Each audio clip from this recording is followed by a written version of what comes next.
الحمد لله نحمده ونستعينه ونستغفره ونؤمن به ونتوكل عليه ونعوذ بالله من شرور أنفسنا ومن سيئات أعمالنا من يهده الله فلا مضل له ومن يضلله فلا هادي له ونشهد أن لا إله إلا الله وحده لا شريك له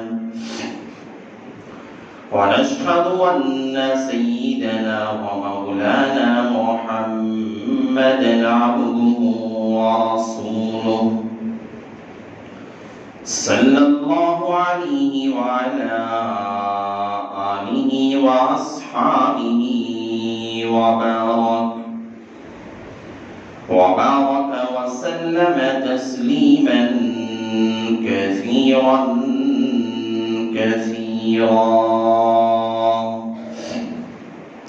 أما بعد فأعوذ بالله من الشيطان الرجيم بسم الله الرحمن الرحيم يا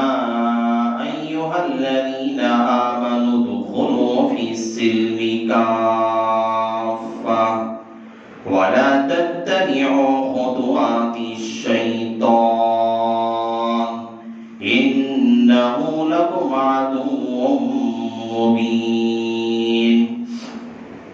وقال تعالى في موضع آخر يا أيها الذين آمنوا اتقوا الله حق تقاته ولا تموتن إلا وأنتم مسلمون وقال النبي صلى الله عليه وسلم كلكم راع وكلكم مسؤول عن رعيته أو كما قال النبي عليه الصلاة والسلام رب اشرح لي صدري ويسر لي أمري واحلل عقدة من لساني يفقهوا قولي اللهم صل على سيدنا مولانا محمد في أول كلامنا اللهم صل على سيدنا مولانا محمد في أوسط كلامنا اللهم صل على سيدنا مولانا محمد في آخر كلامنا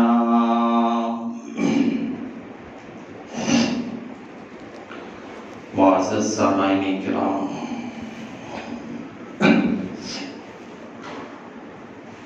میرے بزرگوں اور غیور مسلمان بھائیوں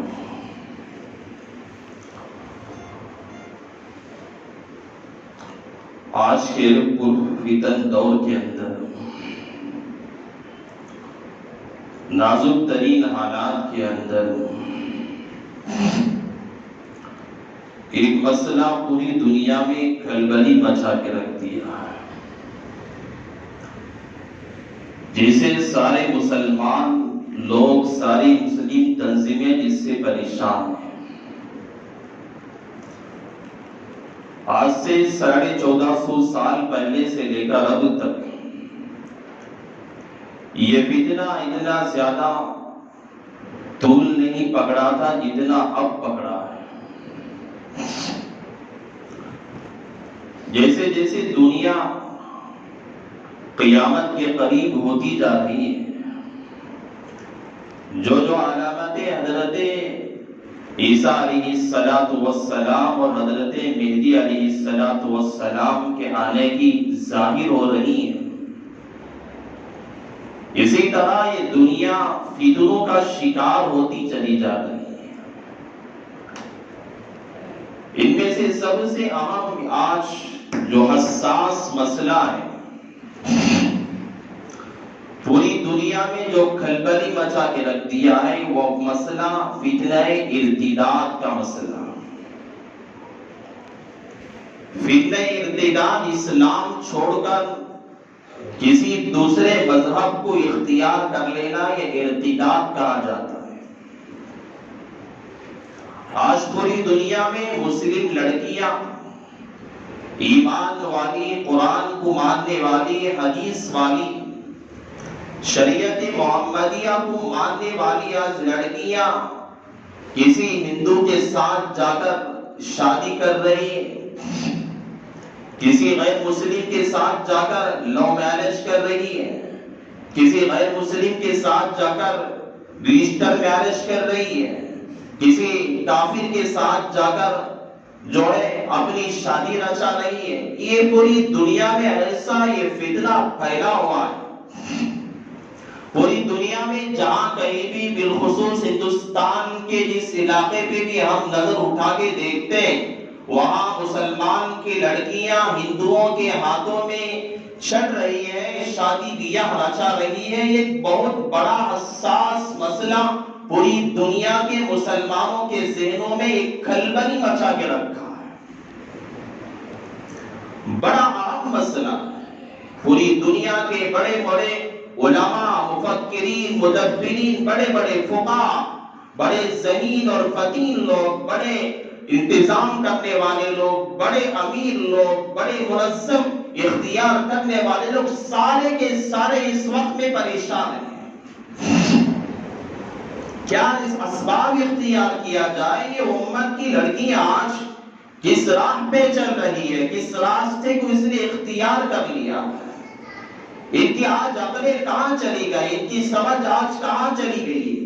یہ دین سے کیوں منہ موڑ رہی ہے؟ آج انہوں نے اپنے اسلام کو خیر آباد کہہ دیا، ماں باپ کو خیر آباد کہہ دیا، اپنے خاندان قبیلے کو خیر آباد کہہ دیا، اور انہوں نے کفر کو تھام لیا، اور انہوں نے شرک کو تھام لیا، کہہ رہی ہے کہ ہمیں اسلام پسند نہیں ہے۔ ایک بڑا حساس مسئلہ ہے۔ میں آپ لوگوں کے سامنے اس کے بارے میں رپورٹیں کتنے لوگوں نے ہندوستان کے اندر اگر آپ سنیں گے آپ کے رونگٹے کھڑے ہو جائیں، ایسی رپورٹیں میں آپ لوگوں کے سامنے پیش کروں گا۔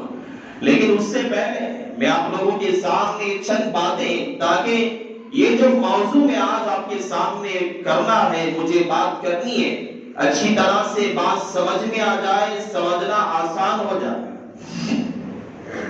دیکھیے، اللہ تعالیٰ نے ہم سب کو اللہ نے مسلمان بنایا، یہ بہت بڑی نعمت ہے۔ اللہ نے مسلمانوں کے گھروں میں پیدا کیا، یہ کوئی معمولی نعمت نہیں ہے، یہ بہت بڑی اللہ کی نعمت ہے۔ آدمی اس کے شکر میں اللہ کے سامنے سجدے میں گر جائے، لاکھ عبادت کرے، لاکھ اپنا مال خرچ کرے، لاکھ صدقہ کرے، لاکھ اللہ کے راہ میں اپنے مال، اپنی جائیداد، اپنی پراپرٹی، اپنا سب کچھ قربان کر دے، اور یہاں تک کہ اپنی محبوب ترین چیز جو جان ہے انسان، اس سے بھی اللہ کے راستے میں خرچ کر دے، اور اس اللہ کی ایمان کی نعمت کا شکر ادا کرنا چاہے، انسان یہ سارے کام کرنے کے بعد بھی شکر ادا نہیں کر سکتا۔ یہ ایمان کوئی معمولی نعمت نہیں، اس کے لیے حضرات صحابہ نے بڑی قربانیاں دی، تابعین نے، تبع تابعین نے، حضرات صحابہ نے، حضرات اولیاء نے بڑی قربانیاں دی ہیں۔ ہم سمجھتے ایسے ہم کیوں ہے مسلمانوں کے گھروں میں پیدا ہو گئے، باپ مسلمان تھا، ماں مسلمان تھی، قبیلہ اسلام والا تھا، مذہب اسلام کو ماننے والے باپ دادا تھے، ہم بھی مسلمان ہو گئے، یہ ہمیں آج اسلام کی قدر قائم نہیں ہے۔ ہمیں معلوم نہیں ہے کہ اسلام کیا مذہب ہے، اسلام ہم تک پہنچا کیسے، اس کے لیے کن کن لوگوں نے کیا قربانیاں دی ہے، کیا بڑے مجاہدے کے ساتھ، بڑی صحیح اور کوششوں کے بعد، بڑے بڑے مسائل اٹھانے کے بعد یہ اسلام اور یہ مذہب، یہ قرآن، یہ حدیث ہم تک پہنچا بچی ہوئی ہے۔ اسلام بڑا جو ہے، میں آپ کو سمجھاتا ہوں، دنیا کے اندر کوئی وقت کا بڑا بادشاہ ہے، دنیا میں سپر پاور طاقت رکھنے والا بڑا امریکہ کا صدر ہے، کوئی ملک کا صدر ہے، اس کے پاس سب کچھ ہے، مال ہے، پیسہ ہے، دولت ہے، پراپرٹی ہے، اس کے پاس دینار ہے، دراہیم ہے، اس کے پاس سونا چاندی زیورات سب کچھ اس کے پاس، دنیا کی ہر شے اس کے پاس موجود ہے، دنیا کی ہر چیز اس کے پاس موجود ہے، دنیا کی کوئی چیز کی وہ آدمی کے پاس کمی نہیں ہے، سلطنت ہے، مال ہے، پیسہ ہے، روپیہ ہے، سب کچھ آدمی کے پاس ہے، لیکن اگر اس بادشاہ کے پاس، اس مالدار کے پاس، اس صحت والے کے پاس، اس طاقت اور پاور رکھنے والے آدمی کے پاس اگر ایمان کی دولت نہیں ہے، اگر اسلام کی دولت نہیں ہے، یہ دنیا کا سب سے بڑا مفلس انسان ہے۔ ہاں، کوئی آدمی جھوپڑ پٹی میں رہنے والا ہے، نہ اس کے لیے صحیح سے رہنے کے لیے گھر کا انتظام ہے، نہ اس کے لیے رہنے کے لیے صحیح سے کھانے کا انتظام ہے، نہ اس کے لیے کپڑے پہننے کے لیے نہ صحیح سے کپڑے، نہ اس کے لیے رہنے کے لیے کوئی صحیح سے کھانے کے لیے برتن اس کے گھر میں مہیا ہے، نہ اس کے لیے صحیح طور پہ اس کے پاس پیسہ ہے، نہ مال ہے، نہ دولت ہے،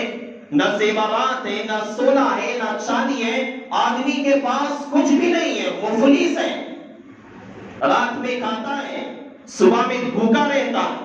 صبح میں کھاتا ہے، رات میں بھوکا رہتا ہے، تنگ دستی کا عالم ہے، پریشانی کا عالم ہے، آدمی مفلسی کی زندگی گزار رہا ہے، پریشان آ رہے، غریب ہے، مسکین ہے، لیکن اللہ کے نبی علیہ السلام نے کہا، میں آپ لوگوں کے سامنے یہ بات جو ہے قسم کھا کے کہتا ہوں، آدمی کے پاس کچھ بھی نہیں ہے، جھوپڑ پٹی میں رہنے والا، صرف ایریے پہ رہنے والا، فٹ پاتھ پہ سونے والا ہے، جو ایک بھلے پرانے کپڑے پہننے والا ہے، معمولی سا کھانا کھانے والا ہے، کسی کے سامنے دستے سوال دراز کر کے مانگ کر اپنا پیٹ بھرنے والا ہے، جس کے پاس نہ دنیا کی دولت ہے، نہ اس کے پاس دنیا کا کوئی مال ہے، نہ اس کے پاس دنیا کی کوئی پراپرٹی ہے، لیکن اس کے پاس اللہ نے ایمان کی دولت دی ہے، اللہ نے اسے مذہب اسلام پہ اللہ نے اسے پیدا کیا ہے، لیکن اس کے پاس قرآن کو ماننے والا علم اس کے پاس موجود ہے۔ خدا کی قسم کھا کے میں کہتا ہوں، یہ آدمی دنیا کا سب سے بڑا مالدار انسان ہے۔ دنیا کا کوئی مال ایمان کا مقابلہ نہیں کر سکتا، دنیا کی کوئی پراپرٹی اسلام کا مقابلہ نہیں کر سکتی، یہ دولت، یہ مال، یہ پیسہ، یہ عہدے، یہ سب کچھ ہے، انسان کی موت تک باقی رہتے ہیں، انسان کے مرنے کے بعد یہ مال، یہ دولت، یہ سب کچھ پراپرٹی ضائع ہو جاتی ہے، ختم ہو جاتی ہے، لیکن انسان کے مر کے جانے کے بعد، انسان کی قبر میں، انسان کی حشر میں، انسان کو جو ہے اس کے مر کے جانے کے بعد قبر اور حشر میں پلسرات کے موقع پر اللہ کی دربار میں جو کام آنے والا ہے، نہ انسان کی پراپرٹی کام آئے گی، نہ مال کام آنے والا، نہ دولت کام آنے والی، نہ اس کا عہدہ کام آنے والا، کام آئے گا آخرت میں اس کا اسلام کام آئے گا، مذہب اسلام اسے کام آئے گا، ایمان کی دولتیں کل قیامت کے دن اسے کام آئے گی، قبر میں نجات دلائے گی، حشر میں نجات دلائے گی، قبر کے عذابات سے بچائے گی، اسے پلسرات پہ چلتے ہوئے بجلی کی طرح پار کرے گی۔ یہ ایمان کی دولت ہے۔ اگر کسی معمولی فقیر اور مفلس کے پاس ایمان ہے، یہ دنیا کے بڑا بادشاہ، جواہرات کا تاج پہننے والے بادشاہ سے بھی سب سے بڑا کامیاب انسان ہے۔ دولت ایمان کی بہت بڑی چیز ہے، اسلام بہت بڑی چیز ہے، اس کا کوئی اندازہ نہیں کر سکتا۔ ایک بہت بڑے اللہ والے تھے، یہ اللہ والے ایک شہر کو جا رہے تھے، گاؤں میں داخل ہو رہے تھے، گاؤں میں داخل پہلے زمانے میں جس طرح آج ہمارے یہاں شہر بند کرنے کے لیے جس طرح شہر سے حدود شہر سے باہر پولیس کھڑ جاتی ہے، حدود شہر میں داخل نہیں ہونے دیتی، گیٹ بند کر دیتی ہے، پہلے زمانے میں بھی کسی گاؤں کا کوئی بادشاہ ہوتا، کوئی وزیر ہوتا، وہ بھی اپنے یہاں پولیس لگاتا، وہاں وزراء کو لگاتا. ایک اللہ والے تھے، کسی گاؤں میں جانا تھا، جا رہے تھے، وہاں دیکھا کہ سارے گاؤں کے گیٹ بند ہیں، وہاں بادشاہ کے وزراء پولیس کھڑی ہوئی، کسی کو اندر آنے کی اجازت نہیں، نہ کوئی باہر سے اندر آنے کی، اندر سے باہر آنے کی اجازت، ساری پابندیاں ہیں. اللہ والے نے پوچھا بھائی کیا بات ہے، بادشاہ کے یہاں کوئی پروگرام ہے، کوئی کیا بات ہے، سارے گیٹ آج بند پڑے ہوئے. وزراء نے کہا کہ نہیں ایسی بات نہیں ہے، بادشاہ کا ایک پرندہ ہے، یہ پرندہ ہے، یہ پرندہ بادشاہ کا گم ہو گیا ہے، اڑ گیا ہے، اس وجہ سے بادشاہ نے سارے گاؤں کے گیٹوں کو، حدود کو بند کر دیا. اللہ والوں نے ہنسا، ایسے کہنے لگے ارے اس کی عقل پہ مجھے تعجب ہوتا ہے، کیسا بیوقوف بادشاہ ہے، کیسا بیوقوف ذمہ دار ہے، ارے کیسا آدمی ہے، ارے اسے تو ہونا چاہیے تھا ایک پرندہ گم ہو گیا ہے، پرندہ گم ہوا ہے، گیٹ بند کرنے سے، شہر بند کر دینے سے یہ سے پرندہ کہاں سے مل جائے گا، اس کے لیے تو دوسری تدبیر اختیار کرنی پڑے گی، اس کے لیے کوئی دوسرا راستہ اختیار کرنا پڑے گا، اس لیے تو غلط ایسا آدمی ہے. اس نے کہا ارے اللہ نے کیسا کام کر دیا، اتنے پیسے بڑے بیوقوف کو، ایسے گھاڑی انسان کو اللہ نے بادشاہ بنا دیا. میں اتنا بڑا اللہ والوں ہوں، میں نمازی ہوں، میں تسبیحات کا پابند ہوں، میں ہمیشہ ذکر کرنے والا ہوں، میں ہمیشہ اللہ کی یاد کرنے والا ہوں، میں ہمیشہ درود پڑھنے والا ہوں، میں ہمیشہ اللہ کی یاد میں رونے والا انسان ہوں، اللہ نے مجھے کیوں بادشاہ نہیں بنایا؟ یہ بات بس اس اللہ والے کے دل میں آئی. لیکن جب اللہ تعالیٰ کسی بڑے اللہ والوں کے دل میں ایسی باتیں، شکوک اور شبہات جب پیدا ہوتے ہیں، اللہ تعالیٰ انہیں راہ راست پہ لا لیتا ہے. اللہ نے اس بڑے اللہ والے کی پکڑ کر لی. اللہ تعالیٰ نے الہام کیا، کہا کہ میرے بندے، میرے صالح بندے، ہاں تجھے میں دولت دینا چاہتا ہوں، میں تجھے اس آدمی کی بادشاہت بھی دے دوں گا، دولت بھی دے دوں گا، اس کا مال بھی دے دوں گا، اس کے خزانے بھی دے دوں گا، اس کا سونا چاندی سب کچھ دے دوں گا. ہاں میں تیرا ایمان نکال کے اس کافر کو دے دوں گا، کیا تجھے منظوری ہے؟ اس اللہ والے کو بات سمجھ میں آ گئی. اللہ والا انسان تھا، سجدے میں گر گئے، رونے لگے اور اللہ تعالیٰ سے کہا باری تعالیٰ معاف کر دینا، مجھ سے غلطی ہو گئی ہے، آئندہ ایسے الفاظ میری زبان سے نہیں نکلیں گے. اور کہا کہ یا اللہ مجھے مفلسی کی حالت میں رکھنا، مجھے جو ہے فقیری کی حالت میں رکھنا، تنگ دستی کی حالت میں رکھنا، یا اللہ یہ مجھے منظور ہے، میں برداشت کر لوں گا، لیکن مجھے بغیر ایمان کے دنیا میں نہ رکھنا. ایمان بہت بڑی دولت، بہت بڑی چیز ہے. حضرت موسیٰ علیہ السلام کے پاس جو اللہ تعالیٰ نے واقعہ تفصیل کے ساتھ قرآن پاک میں اللہ نے فرمایا، حضرت موسیٰ کے پاس جب جادوگر آئے تھے، جادوگر تقریباً 15,000 جادوگر تھے. سورہ بقرہ میں اللہ نے تذکرہ بھی فرمایا 15,000 جادوگر تھے. حضرت موسیٰ علیہ السلام کے سامنے مقابلہ ہوا. حضرت موسیٰ علیہ السلام نے معجزہ دکھایا اللہ کی طرف سے. ایک ایک جادوگر آتا حضرت موسیٰ کے سامنے اپنا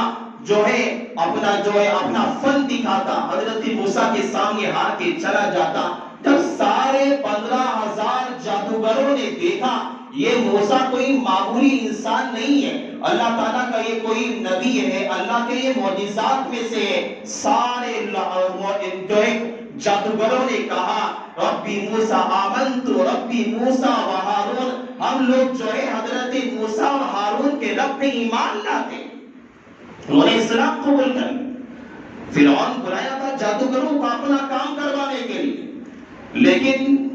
جب اس نے دیکھا کہ جادوگر الٹا حضرت موسیٰ کے ہاتھ پہ مسلمان ہو چکے ہیں، حضرت موسیٰ علیہ السلام کے اسلام کو قبول کر چکے ہیں، فرعون نے جادوگروں سے کہا کہ اگر تم لوگوں نے موسیٰ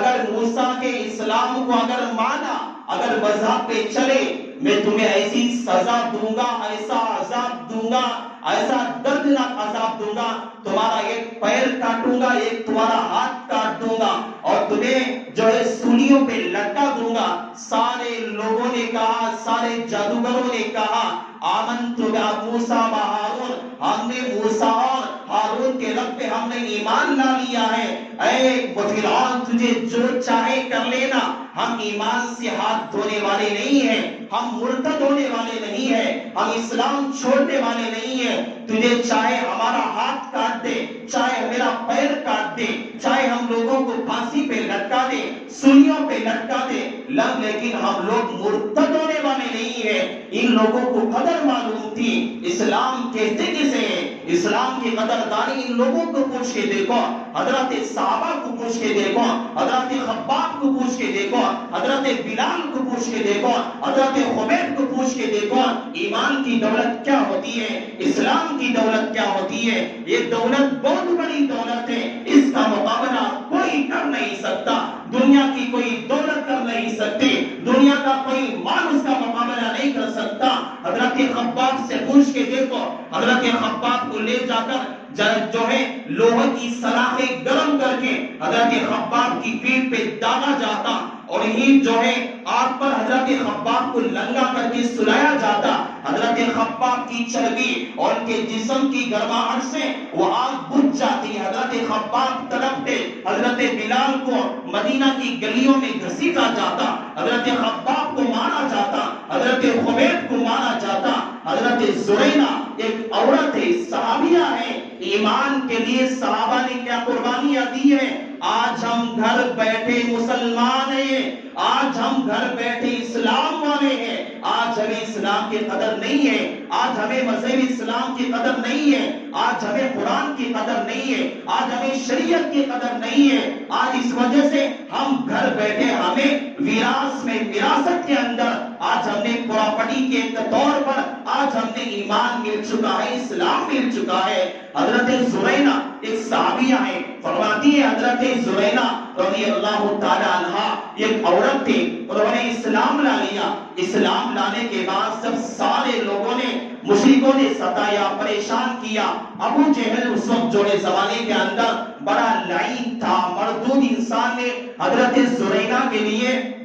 جو ہے سلاخ کو گرم کیا، گرم کر کے دونوں آنکھوں کے اندر سلاخ کو چبو دیا۔ حضرت زرینا اندھی ہو گئی، کہنے لگا ابو جہل اے زرینا تو اسلام سے مرتد ہو جا، اسلام سے ہاتھ دھو لے، اپنے آبا و اجداد کے ایمان پہ آ جا، اسلام پہ آ جا۔ حضرت زرینا کہنے لگی اے ابو جہل تو نے میری دونوں آنکھوں کو جو ہے ختم کر دیا ہے، میرے جسم کے حصوں کو اگر کاٹ کے بھی رکھ دے گا میں کبھی اسلام سے ہٹنے والی نہیں۔ یہ حضرت زرینا کا ایمان تھا۔ یہ حضرت سمیہ کون نہیں جانتا؟ حضرت سمیہ کو دونوں جو ہے دونوں پاؤں کو باندھ کر اونٹوں کے ذریعے سے کھینچا گیا اور دو ٹکڑوں میں بٹ گئی، ان کی شرمگاہ پہ برچھی کو مارا گیا، عذاب دیا گیا، تکلیفیں پہنچائی گئی۔ حضرت سمیہ نے کہا میں ہم ہر تکلیف برداشت کر سکتے ہیں، ہم ہر جو ہے تکلیف برداشت کر سکتے ہیں، لیکن کبھی ہم مرتد ہونا ہمیں پسند نہیں۔ یہ حضرت صحابہ کی تاریخیں،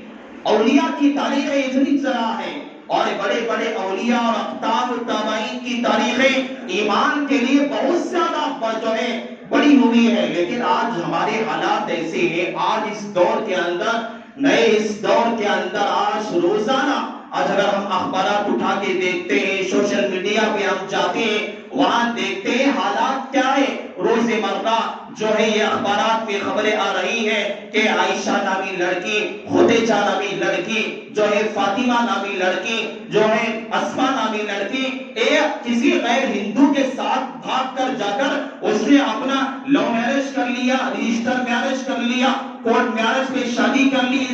اس نے کسی مندر میں جا کر گھنٹی بجا کر تالی کو باندھ لیا ہے، نکاح جو ہے شادی کر لی ہے، اپنے مذہب کو چھوڑ دیا۔ یہ کوئی معمولی مسئلہ نہیں، میں کہہ رہا ہوں پوری ہندوستان کے اندر، بالخصوص پوری دنیا پر، بالخصوص پورے ہمارے اس ملک کے اندر ایسے حالات ہیں، ہم دیکھ رہے ہیں، ہم اپنے اکابرین کو روزانہ مشورے ہو رہے ہیں، کیا کرے کیا جائے، بڑے بڑے کانفرنس کال میں ویڈیو جو ہے مشاورتی اجلاس ہوتا ہے، کیا کریں کیا نہ کریں، ساری مسلم تنظیمیں، ساری جماعتیں اس کے بارے میں پریشان ہیں.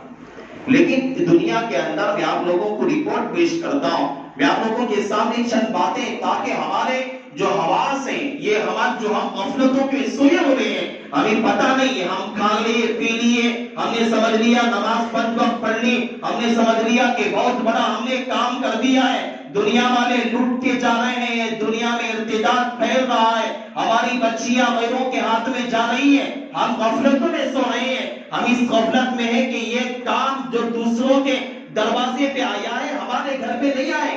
ہم اس غفلت میں. ہندوستان کے اندر میں آپ کو بتانا یہ چاہتا ہوں، بس یہ جو معاملہ ہوا تھا 2014 میں، یہ فرقہ پرست تنظیموں نے یہ کام شروع کیا تھا. اس کے بارے میں آئندہ تفصیل بتاؤں گا، لیکن میں ایک رپورٹ آپ لوگوں کے سامنے پیش کروں گا جو ہمارے پورے ہندوستان کے اندر 2018 اور 19 کے اندر، بالخصوص جو میں پیش کروں گا 2020 یا 21 یا 20 کے اندر، کتنی لڑکیوں نے اسلام سے منہ موڑ کر غیر مذہب کو اپنایا ہے. دیکھیے 2020 کے اندر ممبئی کے بھیونڈی علاقے کے پولیس اسٹیشن کے اندر 140 مسلمان لڑکیوں نے غیر مسلم لڑکوں کے ساتھ جا کر شادیاں کر لی. چنئی کے علاقے کے اندر 5180 لڑکیوں نے، مسلم لڑکیوں نے جا کر کسی غیر ہندوؤں کے ساتھ جا کر لو میرج کے ذریعے سے جا کر شادیاں کر لی. ترچی کے اندر 1224 لڑکیوں نے، مسلم لڑکیوں نے جا کر غیروں کے ساتھ شادیاں کر لی. مدورے کے اندر 1470 مسلم لڑکیوں نے ہندوؤں کے ساتھ جا کر شادیاں کر لی. تمل ناڈو کے سیلم کا علاقہ کوئی نہیں جانتا، سیلم کا علاقہ ہمارے سے جو پڑوس کا علاقہ ہے، قریب کا علاقہ ہے، وہاں پر 740 مسلم لڑکیوں نے جا کر غیر مسلم ہندوؤں کے ساتھ جا کر شادیاں کر لی. حیدرآباد کے علاقے کے اندر 3500 لڑکیوں نے ہندوؤں کے ساتھ شادیاں کر لی. گجرات کے علاقے کے اندر 2500 لڑکیوں نے، مہاراشٹر کے علاقے کے اندر 600. یہ یہی علاقہ ہے، یہ گاؤں کے اندر مہاراشٹر کے 600 لڑکیوں نے ہندوؤں سے نکاح کیا ہے. اور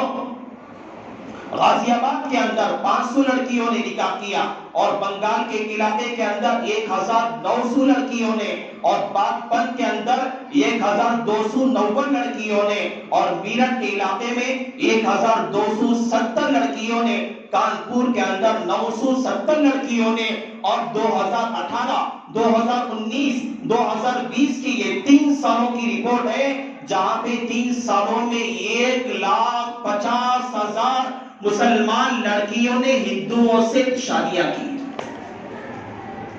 1,50,000 مسلم لڑکیوں نے ہندوؤں سے لو میرج کے ذریعے سے شادیاں رچائی ہے اور مرتب ہو کر اپنا گھر بسائی. 3 سالوں کا مسئلہ ہے. یہ رپورٹیں وہ ہیں جو جا کر پولیس اسٹیشن پہ کمپلینٹ کے ذریعے سے نکاح کیا یا کوئی رپورٹ درج کی گئی ہے. لیکن ہمارے چند علاقے ایسے ہیں، ہمارے چند دیہات ایسے ہیں جہاں پہ شادیاں کر کے آج بھی مسلم لڑکیاں اپنی زندگی بسر کر رہی ہے، لیکن کوئی اس کے بارے میں سوچنے والا نہیں. ہماری ضلع کے اطراف کے جو دیہات ہیں وہاں سوچ کے دیکھو، کئی ایسی لڑکیاں ہیں نکاح کر کے ہندوؤں کے ساتھ اپنی زندگی بسر کر رہی ہے. کون ذمہ دار؟ ارے ہم غفلت پہ سو گئے، کل قیامت میں رب ہم سے نہیں پوچھے گا. اپنی زندگی گزاری ہم سمجھتے کیا ہیں؟ مسجد کی 4 دیواری، مدرسے کی 4 دیواری، خانقاہ اور مکاتب کی 4 دیواری ہے، یہی ہمارا دین اور شریعت ہے؟ غلط، بالکل غلط ہے. کل قیامت کے دن اللہ تعالیٰ ہم سے پوچھ کرے گا، میرے دین کے اندر مذہب اسلام کو ماننے والی بچیاں غیروں کے ہاتھ میں جا رہی تھی، ارے بیٹھ کے تو کیا کر رہا تھا؟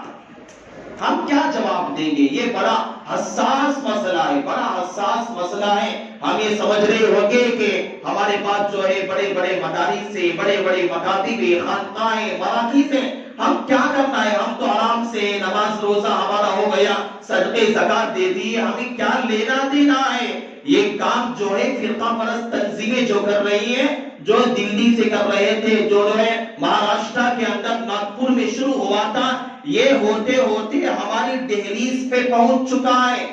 چامراج نگر دلی سے بہت دور ہے، چامراج نگر مہاراشٹر سے بہت دور ہے،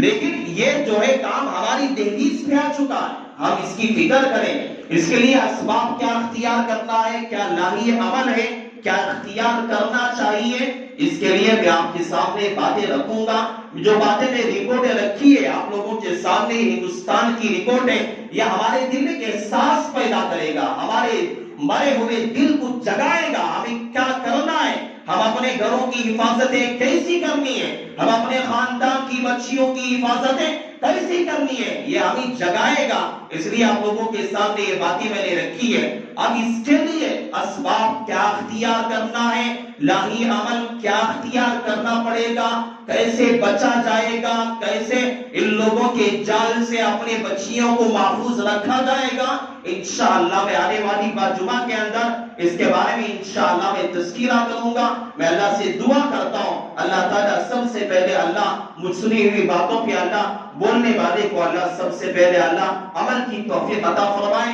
اللہ تعالیٰ آپ لوگوں کو بھی عمل صالح کی توفیق نصیب فرمائے۔ بس انہی کلمات پر میں اپنی بات کا اختتام کرتا ہوں۔ آمین وآخر الدعوانا ان الحمدللہ رب العالمین۔